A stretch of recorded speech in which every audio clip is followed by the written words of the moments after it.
City Varanasi live में आप सभी का स्वागत है। मैं हूं अमित मिश्रा। आइए देखते हैं आज के समाचार। बुधवार को रुद्राज कन्वेंशन सेंटर में महात्मा गांधी काशी विद्यापीठ का 47वां दीक्षांत समारोह संपन्न हुआ। महात्मा गांधी काशी विद्यापीठ का 47वां दीक्षांत समारोह बुधवार को रुद्राज कन्वेंशन सेंटर सिगरा में संपन्न हुआ।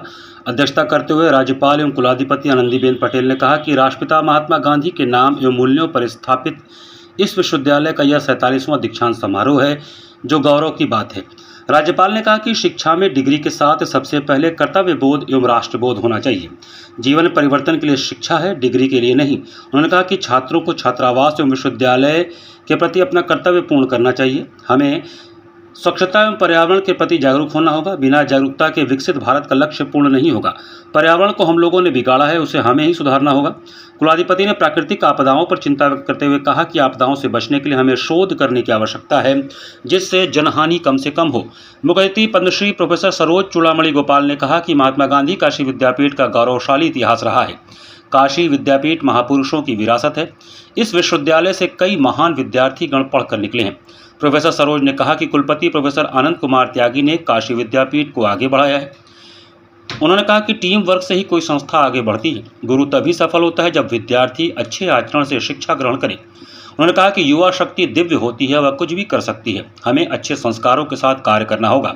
हम सभी मिलकर कार्य करेंगे तो 2047 तक विकसित राष्ट्र ही नहीं बल्कि दुनिया के सिरमौर बनेंगे। हम पहले भी दुनिया के सिरमौर थे और अब भी बन सकते हैं। अति विशिष्ट अतिथि योगेंद्र उपाध्याय, कैबिनेट मंत्री, उच्च शिक्षा, उत्तर प्रदेश सरकार ने विद्यार्थियों से कहा कि मुक्त एवं प्राचीन नगरी है काशी। जहां आपने शिक्षा लिया उसके आदर्श पर आगे बढ़ें। आध्यात्मिक नगरी की गरिमा को आप छात्रों को आगे बढ़ाना है।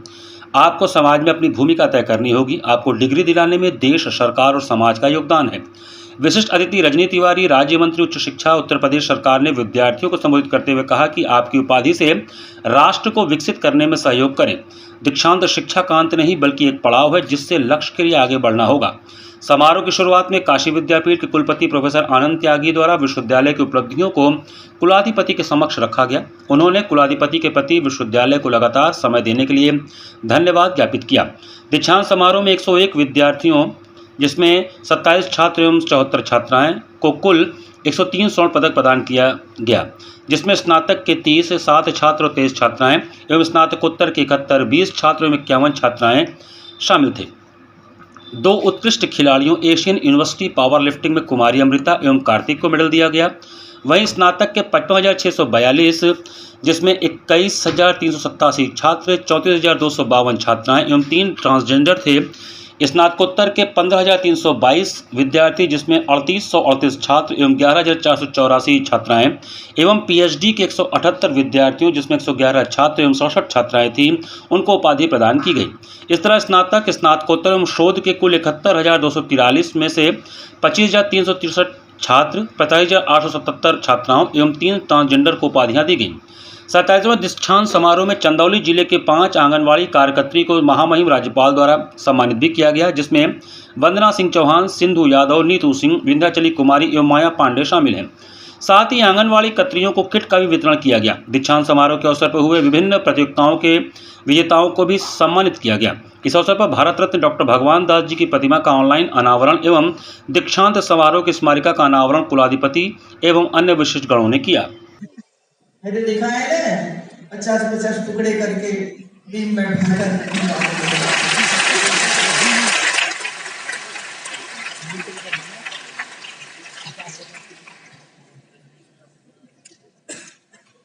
पता नहीं, मुझे पिछले 10 दिन से ऐसे जानकारियां प्राप्त होती है। ऐसा मैं देखती हूँ, मुझे इतना कष्ट होता है कि हमारी बेटी ऐसा नहीं करती। एक हाईकोर्ट जज आके मुझे समझ गया, मुझे मिलना है। आप, मैंने कहा भाई जज है, मुझे भी मिलना चाहते। बुधवार को संपूर्ण संस्कृत विश्वविद्यालय के मुख्य भवन में 43वां दीक्षांत समारोह संपन्न हुआ। संपूर्ण संस्कृत विश्वविद्यालय के मुख्य भवन में भी बुधवार को 43वां दीक्षांत समारोह संपन्न हुआ, जिसकी अध्यक्षता करते हुए कुलाधिपति एवं राज्यपाल आनंदीबेन पटेल ने संस्कृत एवं संस्कृति के महत्व पर विस्तार से चर्चा करते हुए कहा कि विश्वविद्यालय द्वारा भारत के सुदूर प्रांतों में संस्कृत विद्यालयों की मान्यता देकर स्थानीय लोगों को पाली दर्शन, बौद्ध दर्शन, प्राकृत, जैन दर्शन और संस्कृत विद्या में शिक्षित एवं लाभान्वित करने का काम भी कर रहा है। विश्वविद्यालय द्वारा संचालित ऑनलाइन संस्कृत पाठ्यक्रम ज्ञान के वैश्विक प्रसार का माध्यम बन चुका है। यह प्रसन्नता का विषय है कि ऑनलाइन प्रशिक्षण केंद्र के माध्यम से केवल संस्कृत भाषा का ज्ञान ही नहीं बल्कि कर्मकांड, योग, मंदिर प्रबंधन आदि की भी शिक्षा दी जा रही है। यह केवल भारत में ही नहीं बल्कि भारत की सीमा के पार अन्य देशों में भी विस्तार कर रहा है। विश्वविद्यालय का यह प्रयास विश्व को वसुधैव कुटुंबकम की भावना को साकार कर रहा है। संस्कृत केवल एक भाषा नहीं बल्कि ज्ञान, विज्ञान और चेतना का आधार है। कार्यक्रम के मुख्य अतिथि भारत सरकार के संस्कृति एवं पर्यटन मंत्री गजेंद्र सिंह शेखावत ने कहा कि संस्कृत मात्र एक भाषा ही नहीं अपितु भारत के गौरवपूर्ण इतिहास को समेटने वाली अमूल्य निधि है जो समस्त भारतीयों के लिए ऊर्जा का स्रोत है। संस्कृत ज्ञान के बिना भारत को जानना पूर्ण संभव नहीं है। इस अवसर पर कुलाधिपति के द्वारा 36 मेधावियों को विभिन्न प्रकार के 58 मेडल देकर सम्मानित किया गया। दीक्षांत समारोह में 11,477 उपाधियां प्रदान की गईं। कार्यक्रम का प्रारंभ पौराणिक एवं वैदिक मंगलाचरण से किया गया। दीक्षांत समारोह के प्रारंभ में शोभा यात्रा, शिष्ट यात्रा का दीक्षांत स्थल पर परंपरानुसार हुआ। इस अवसर पर केंद्रीय उच्च तिब्बती संस्थान सारनाथ के कुलपति प्रोफेसर वटचुज दोर्ज नेगी, पूर्व कुलपति professor Prithvish Nag, mayor Ashok Kumar Tiwari, Padmabhushan professor Devi Prasad Dwivedi, professor Ram Pujan Pandey, professor Jitendra Kumar, professor Rajneesh Kumar Shukla, professor Mahendra Pandey, professor Rajnath, professor Shambhunath Shukla, professor Vidhu Dwivedi, professor Neelam Gupta, professor Dinesh Kumar Garg सहित विश्वविद्यालय के अधिकारी एवं कर्मचारी सहित छात्र एवं छात्राएं उपस्थित रहे। आयुर्वेद आचार्य BMS में स्वर्ण पदक मिले हैं 2। बात करें आपका जो मतलब श्रेय किसको देंगी इस पदक का, दूसरा ये कि लक्ष्य क्या है? मैं इसका अपने मम्मी पापा को श्रेय देना चाहूँगी और मेरा लक्ष्य इसमें पोस्ट ग्रेजुएशन यानी PG करना है। योग तंत्र विषय में मिला है। बात करें किसको इसका श्रेय देंगे और लक्ष्य क्या है? और इसका श्रेय मैं शुद्ध मेरे पूज्य जो गुरुजन हैं और विश्वविद्यालय के समस्त कर्मचारी गणों को देता हूं, क्योंकि यह सब चीज़ उन लोगों के आशीर्वाद स्वरूप एवं प्रेरणा स्वरूप ही संभव है, अन्यथा संभव नहीं है। और इसके लिए आगे का लक्ष्य मैं मूलतः एक महाविद्यालय में व्याकरण विभागाध्यक्ष हूँ। इस समय अध्यापन कार्य में कार्यरत हूँ। आगे भी इसी में आगे बढ़ना है और संस्कृत की सेवा करनी है। संस्कृत भाषा को जन जन तक पहुँचाना है, संस्कृत भाषा का विकास करना है। मुख्य न्यायाधीश पर जूता फेंकने एवं एक दलित युवक की निर्मम हत्या की घटनाओं के विरोध में NSUI BHU इकाई के लोगों ने काली पट्टी बांधकर शांतिपूर्ण मार्च निकाला। मुख्य न्यायाधीश CJI पर जूता फेंकने और एक दलित युवक की निर्मम हत्या की घटनाओं ने देश के संवैधानिक मूल्यों, न्याय व्यवस्था और समानता के सिद्धांतों पर गंभीर प्रश्न खड़े किए हैं। इन घटनाओं के विरोध में NSUI BHU इकाई ने बुधवार को गांधी चबूतरा BHU परिसर में काली पट्टी बांधकर शांतिपूर्ण प्रदर्शन किया। इस दौरान NSUI के छात्र ने कहा कि हाल की घटनाएं न केवल लोकतांत्रिक संस्थाओं पर हमला है बल्कि सामाजिक न्याय और संविधान की भावना के भी विपरीत हैं। अपने वक्तव्य में सुमन ने कहा कि जब देश की सर्वोच्च न्याय संस्था पर हमला होता है तो यह केवल एक व्यक्ति पर नहीं बल्कि पूरे न्यायतंत्र पर हमला होता है। NSUI का यह विरोध संविधान, न्याय और मानवीय गरिमा की रक्षा के लिए है। यह विरोध किसी व्यक्ति नहीं बल्कि सोच और व्यवस्था के खिलाफ है जो असहमति को कुचलती है और कमजोर तबकों की आवाज़ को दबाती है। संविधान, न्याय और समानता के सिद्धांतों की रक्षा के प्रति NSUI अपनी प्रतिबद्धता दोहराती है और यह विरोध उन सभी अन्यायपूर्ण प्रवृत्तियों के खिलाफ है जो समाज को विभाजित और भयग्रस्त बनाने की कोशिश कर रही है। धरना प्रदर्शन में प्रियदर्शन, स्वीटी, निक्सन, निर्भय, रवि, अमन, अमित, निशांत, अश्विनी, अनुराग, आलोक, राहुल, वंदना, मुरारी, सुमन, राणा, रोहित सहित सैकड़ों छात्र मौजूद रहे। हमारी मांग ये है कि आज इतनी बड़ी जो सरकार बैठी है, जो वहाँ से बैठ के दलित और वंचितों की बातें करती है, वहाँ से बैठ के जो संविधान की बातें करती है, संविधान की रक्षा की बातें करती है, बड़ी बड़ी बातें करती है, उस कुर्सी से बैठ के ये यूपी और प्रदेश की और देश की भाजपा सरकार, उनसे हमारी यही मांग है कि जिस दलित युवक की हत्या हुई है उसको न्याय मिले। उन सारे जो कह रहे थे उस वीडियो में कि हम बाबा वाले हैं, उन सभी के अगेंस्ट एक्शंस हो और उन पे कार्रवाई की जाए। और ये जो बीजेपी सरकार है जो लगातार संविधान पे हमला कर रही है, लगातार वंचितों, दलितों पे हमला कर रही है, इस प्रकार का कार्य करना बंद करें। BHU ट्रॉमा सेंटर में बाउंसरों और विद्यार्थियों के बीच कहासुनी के बाद मारपीट की घटना प्रकाश में आई है। BHU ट्रॉमा सेंटर में एक बार फिर बाउंसरों के ऊपर अभद्रता का आरोप लगा है। इस बार बाउंसरों ने BHU के छात्रों के साथ ही कहासुनी और मारपीटाई कर ली है। आरोप है कि बुधवार की दोपहर BHU के बिरला छात्रावास का मिहिर अपने साथियों के साथ इलाज कराने के लिए ट्रॉमा सेंटर पहुंचा था। इस दौरान गेट पर ही बाउंसरों ने उसे रोक दिया और उसके साथ अभद्रता करने लगे। जब अन्य छात्रों को इसका पता चला तो छात्र के साथ अभद्रता हुई है तो सैकड़ों की संख्या में छात्रावास के छात्र मौके पर पहुंच गए और बाउंसरों से कहासुनी होने लगी। इस दौरान सूचना पाकर मौके पर लंका थाना अध्यक्ष फोर्स के साथ पहुंचे और सभी को समझाने बुझाने का प्रयास करने लगे। छात्र अभय ने बताया कि आए दिन ऐसी घटनाएं होती रहती हैं और अगर इस पर वाइस चांसलर कोई उचित निर्णय छात्रों के हित में नहीं लिए तो छात्र आने वाले समय में आंदोलन के लिए बाध्य होंगे। इसका जिम्मेदार स्वयं काशी हिंदू विश्वविद्यालय होगा। कि बाहर V2 के पास कुछ अराजक तत्वों द्वारा काशी हिंदू विश्वविद्यालय के विद्यार्थियों के साथ मारपीट की घटना की गई। मारपीट की घटना को वारदात दिया गया, जिसके उपरांत ट्रामा सेंटर में ला करके भर्ती कर रहे थे। इसके भर्ती करने के पहले ही यहाँ गेट पर बाउंसरों ने उन्हें रोका और बाउंसरों द्वारा उन छात्रों के साथ ही मारपीट की गई, जिसका तहरीर जो है छात्रों ने जो है लंका थाना अध्यक्ष जो है उनको दे दिया गया है। अब देखने का विषय यह है कि लंका थाना अध्यक्ष महोदय मुकदमा दर्ज करते हैं या किसी के दबाव में आकर के वह मुकदमा नहीं दर्ज करते। शुक्रवार 10 अक्टूबर को विश्व प्रसिद्ध चेतगंज के नकटैया का आयोजन किया जाएगा। विश्व प्रसिद्ध चेतगंज के नकटैया का आयोजन इस वर्ष 10 अक्टूबर शुक्रवार को होने जा रहा है। श्री चेतगंज रामलीला समिति द्वारा आयोजित यह ऐतिहासिक मेला अपने 139वें वर्ष में प्रवेश कर रहा है, किंतु इस बार मेला क्षेत्र में दुर्व्यवस्थाओं का आलम है। लौराबीर चौराहा से बेनिया तिराहा, वंदना होटल से चेतगंज हनुमान मंदिर तथा पानदरीवा रोड की सड़कों सहित गलियां पूरी तरह क्षतिग्रस्त हैं। मेला क्षेत्र की सड़कें और गलियां खुदी पड़ी हैं, जिसमें लाखों श्रद्धालुओं को आवागमन में भारी परेशानी होगी। समिति के अध्यक्ष अजय गुप्ता बच्चू और वरिष्ठ उपाध्यक्ष महेंद्र गिरी महाराज ने बताया कि पहले प्रशासनिक अधिकारी मेला क्षेत्र का निरीक्षण कर समस्याओं का समाधान करते थे, किंतु इस बार अब तक कोई कार्रवाई नहीं हुई है। समिति ने नगर निगम, जल संस्थान व विद्युत विभाग से स्ट्रीट लाइट, पानी टैंकर, जनरेटर और निर्बाध बिजली आपूर्ति की मांग की है। नेताओं ने बताया कि नकटैया की शुरुआत स्वर्गीय बाबा फतेह राम जी ने अंग्रेजों के अत्याचार के विरोध में किया था, जो अब सामाजिक चेतना का प्रतीक बन चुका है। इस बार ऑपरेशन सिंदूर और शिवाजी पर आधारित छावा विषय पर विशेष झांकियां निकाली जाएंगी। समिति ने मुख्यमंत्री योगी आदित्यनाथ और प्रधानमंत्री नरेंद्र मोदी से भी मेला क्षेत्र को हृदय योजना में शामिल कर सौंदर्यीकरण एवं सुधार कार्य कराने की मांग की है। पत्रकार वार्ता में समिति के पदाधिकारी अजय गुप्ता, महेंद्र गिरी, अजय सिंह बावी, रमेश दत्त पांडे, राजू यादव, रजत श्रीवास्तव, तनुष पांडे, प्रदीप कुमार कनौजिया सहित कई सदस्य उपस्थित रहे।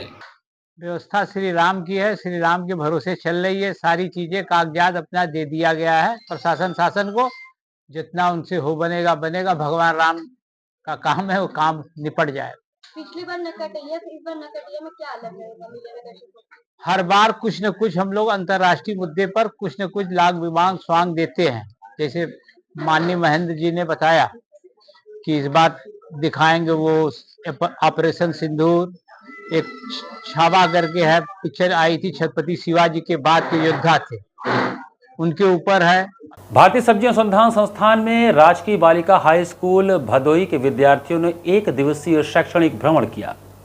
भारतीय सब्जी अनुसंधान संस्थान IIVR वाराणसी में 8 अक्टूबर बुधवार को भदोही जनपद के राजकीय बालिका हाई स्कूल हरिहरपुर सूर्यावा भदोही की छात्र एवं छात्राओं ने एक दिवसीय शैक्षणिक भ्रमण किया। यह भ्रमण national academy of agricultural sciences Varanasi chapter द्वारा संचालित विज्ञान जन जागरूकता कार्यक्रम के अंतर्गत आयोजित किया गया। इस अवसर पर छात्र एवं छात्राओं को कृषि एवं बागवानी क्षेत्र में नवीनतम वैज्ञानिक प्रगतियों, उन्नत तकनीकों तथा सब्जी अनुसंधान में हो रहे नवाचारों से अवगत कराया गया। भ्रमण का मुख्य उद्देश्य ग्रामीण छात्राओं में विज्ञान के प्रति जिज्ञासा, समझ और रुचि विकसित करना तथा उन्हें कृषि अनुसंधान संस्थानों की कार्यप्रणाली से परिचित कराना था। कार्यक्रम का शुभारंभ संस्थान के निदेशक डॉक्टर राजेश कुमार के स्वागत संबोधन से हुआ। उन्होंने छात्र एवं छात्राओं को प्रेरित करते हुए कहा कि विज्ञान समाज की प्रगति की आधारशिला है और आज की युवा पीढ़ी को प्रयोगात्मक दृष्टिकोण अपनाकर कृषि एवं पर्यावरण संरक्षण में योगदान देना चाहिए। कार्यक्रम के दौरान छात्राओं ने संस्थान की विभिन्न प्रयोगशालाओं, प्रदर्शनी परिसर, सब्जी प्रदर्शन प्लांट्स और उच्च तकनीकी ग्रीन हाउसों का अवलोकन किया। सब्जी उन्नयन विभागाध्यक्ष डॉक्टर नागेंद्र राय ने छात्राओं को सब्जी फसलों की प्रजाति, विकास, बीज उत्पादन, पोषण महत्व, जैविक खेती, एकीकृत कीट प्रबंधन तथा संरक्षित खेती तकनीक की जानकारी दी। संस्थान के वैज्ञानिकों द्वारा छात्राओं से संवादात्मक सत्र भी आयोजित किया गया, जिसमें छात्राओं ने विज्ञान, पौधों की वृद्धि, बीज की गुणवत्ता तथा पौध प्रजनन से संबंधित जिज्ञासाएं उत्साहपूर्वक पूछी। कार्यक्रम का संचालन डॉक्टर राकेश कुमार दुबे, कोषाध्यक्ष नास वाराणसी चैप्टर द्वारा किया गया और कहा कि इस प्रकार के भ्रमण से छात्राओं में विज्ञान और अनुसंधान के प्रति आत्मविश्वास और रुचि बढ़ती है। यह कार्यक्रम नास वाराणसी चैप्टर के विज्ञान प्रसार एवं जन जागरूकता अभियान का एक महत्वपूर्ण कदम रहा, जो ग्रामीण क्षेत्र की छात्राओं को विज्ञान और कृषि अनुसंधान की वास्तविक दुनिया से जोड़ने का कार्य कर रहा है। कार्यक्रम में डॉक्टर DP सिंह, डॉक्टर जगेश कुमार तिवारी, डॉक्टर मोहम्मद शाहिद एवं डॉक्टर गोविंद पाल का सक्रिय सहयोग रहा। अमर शहीदों की याद में गंगा सेवा निधि द्वारा श्रद्धा सुमन अर्पित करते हुए आकाश दीप जलाए गए। काशी में सदियों सदियों से गंगा घाटों पर अपने पूर्वजों की स्मृति में उनके स्वर्गलोक की यात्रा के मार्ग को आलोकित करने के लिए आकाशदीप जलाने की परंपरा रही है। आकाशदीप से जुड़े कथानकों में ऐसी मान्यता है कि महाभारत युद्ध में प्राण विसर्जित करने वाले वीरों की स्मृति में भीष्म ने कार्तिक मास में दीप मालिकाओं से उन्हें संतर्पण दिया था।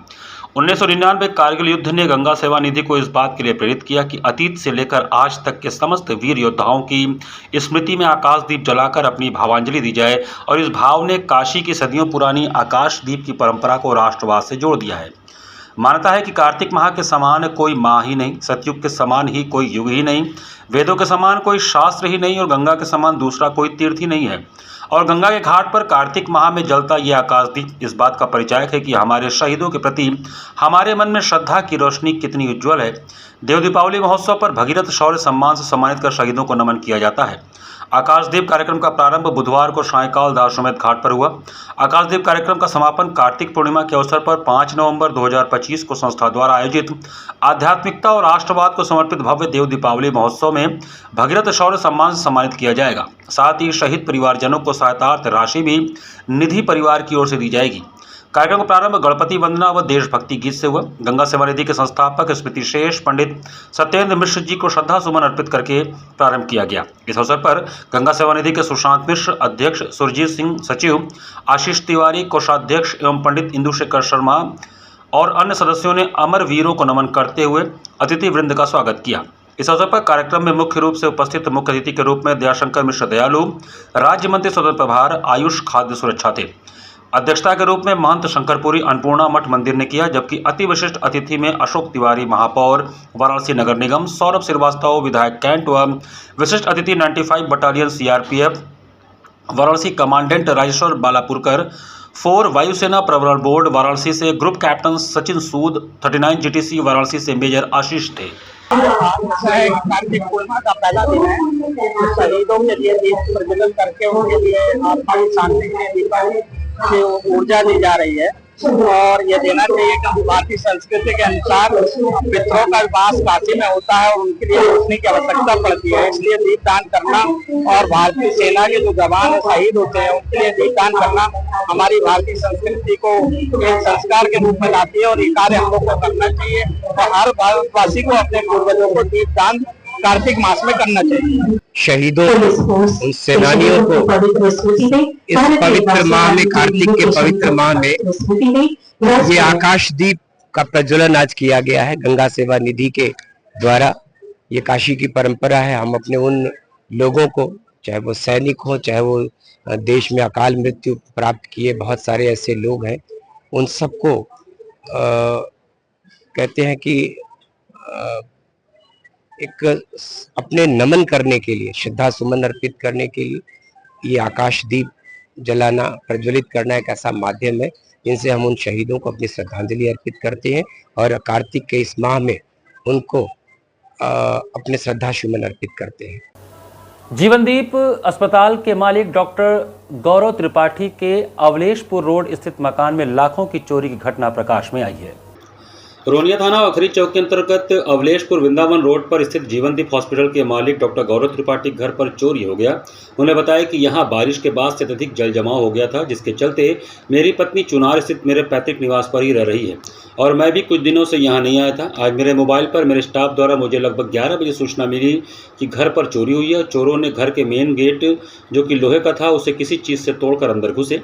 इस सूचना पर मैं तुरंत अपने हॉस्पिटल आया और जब मैं अपने स्टाफ और अपने परिचितों के साथ अपने घर गया तो देखा कि गेट टूटा है और अंदर जाकर देखा तो सारी अलमारी और बेड को तोड़कर चोरों ने बड़े ही आराम से चोरी की है। मेरे घर से चोरों ने 1,45,000 रुपये नकद एवं लगभग 3 लाख से ऊपर के सोने आदि के आभूषण चोरी करके ले गए हैं। मेरी पत्नी यहाँ पर नहीं है, इस वजह से गहनों का अंदाज़ा अभी ठीक से नहीं लग पाया, परंतु जहाँ तक मेरा अंदाज़ा है कि कुल लगभग 5 लाख से ऊपर की चोरी मेरे यहाँ हुई है।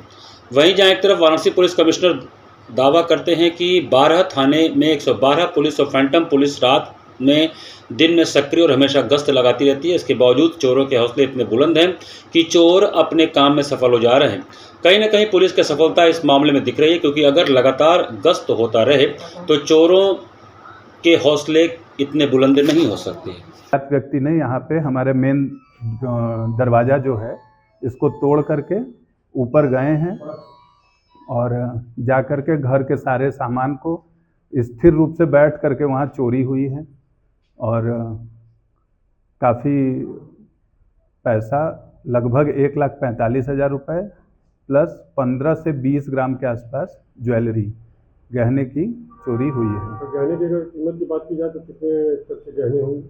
अब वर्तमान रेट के हिसाब से अगर हम जो अभी अनुमान लगा पा रहे हैं वो लगभग 2.5 से 3 लाख रुपए के आसपास है। और मंगलवार को चेतगंज स्थित माता शीतला के मंदिर का भव्य वार्षिक श्रृंगार संपन्न हुआ। वाराणसी में चेतगंज शीतला माता मंदिर का वार्षिक श्रृंगार मंगलवार को संपन्न हुआ। इस अवसर पर मंदिर परिसर को हरी पत्तियों, सुगंधित पुष्पों व विद्युत झालों से सजाया गया था।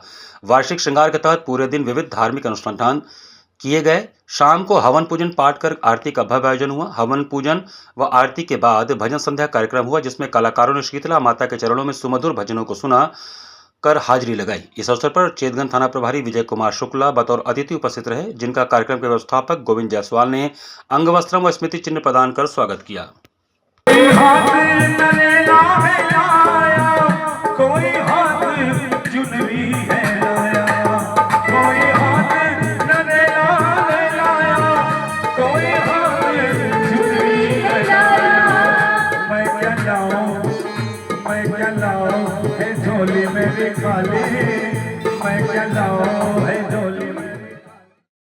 घाट संध्या कार्यक्रम में काशी हिंदू विश्वविद्यालय की छात्रा आभाषिका बहरे ने मनोहारी कथक नृत्य की प्रस्तुति दी।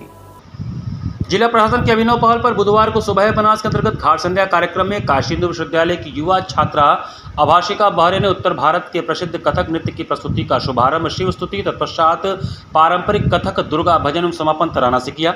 कलाकार ने पद, लय, ताल, अंग संचालन, घुंघरुओं के झंकार से मुक्ताकाशीय घाट संध्या के मंच को झंकृत किया। कलाकार को प्रमाण पत्र एवं धन्यवाद ज्ञापन श्याम कुमार केशरी ने दिया। कार्यक्रम का संयोजन सुबह बनास के सचिव संस्थापक डॉक्टर रत्नेश वर्मा ने किया। कार्यक्रम का सफल संचालन सीमा केसरी ने किया। इस अवसर पर भारी संख्या में दर्शकगण उपस्थित रहे।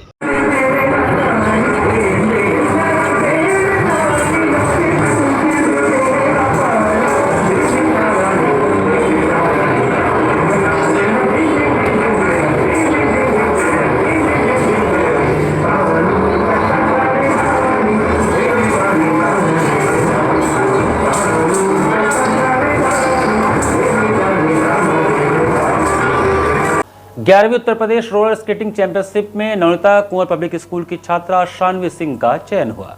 11वीं Uttar Pradesh roller skating championship में वाराणसी की नवनीता कुंवर पब्लिक स्कूल की छात्रा शानवी सिंह का चयन हुआ है। अपने आयु वर्ग में 11 से 15 वर्ष में हिस्सा लेंगी। यह प्रतियोगिता 11 अक्टूबर से 15 अक्टूबर तक चलेगी, जिसमें वाराणसी के 150 बच्चों ने स्टेट चैंपियनशिप के लिए ट्रायल दिया था, जिसमें 45 बच्चों का चयन हुआ, जिसमें बालिका वर्ग में शानवी सिंह भी शामिल है। यह प्रतियोगिता नोएडा में होगी, जिसमें 22 जिले हिस्सा ले रहे हैं। इसमें 750 बच्चे पार्टिसिपेट कर रहे हैं। वाराणसी रोलर स्केटिंग एसोसिएशन ने इन बच्चों को काफ़ी सुविधा प्रदान की है। इस प्रतियोगिता के लिए नवनीता कुंवर पब्लिक स्कूल के प्रधानाचार्य दिवाकर राय ने शानवी सिंह का उत्साह बढ़ाया और उनके प्रशिक्षक विवेक डोगरा ने सभी को अच्छे प्रदर्शन करने की शुभकामनाएं दी। आज अपने विद्यालय की बच्ची शानवी सिंह, जो कक्षा 7 की छात्रा है, वाराणसी से 11 वर्ष से 15 वर्ष के आयु में इस 11वीं Uttar Pradesh roller skating championship में भाग ली थी। इसमें इसका सिलेक्शन हुआ था। वाराणसी से लगभग 150 बच्चों ने भाग लिया था, जिसमें अपने स्कूल की बच्ची का सिलेक्शन हुआ है। कुल वाराणसी से 45 बच्चों का सिलेक्शन हुआ है। ये किस तरह के उसमें जा रही हैं, क्या रहेगा? ये स्टेट लेवल की खेलने के लिए जा रहे हैं, जो नोएडा में आयोजित है ये कार्यक्रम, जिसमें पूरे 22 जिले से बच्चे भाग लेंगे। लगभग 700 बच्चे इसमें पार्टिसिपेट करने वाले हैं। मैं अपनी बच्ची को शुभकामनाएं देता हूं कि जिस लगन और परिश्रम से यह प्रतियोगिता में भाग ले रही है, शुभकामनाएं देता हूं कि अपने लक्ष्य को ये प्राप्त करे। इसी के साथ सिटी वाराणसी लाइव का ये संस्करण हमें समाप्त करते हैं। मुझे दीजिए आज्ञा। नमस्कार।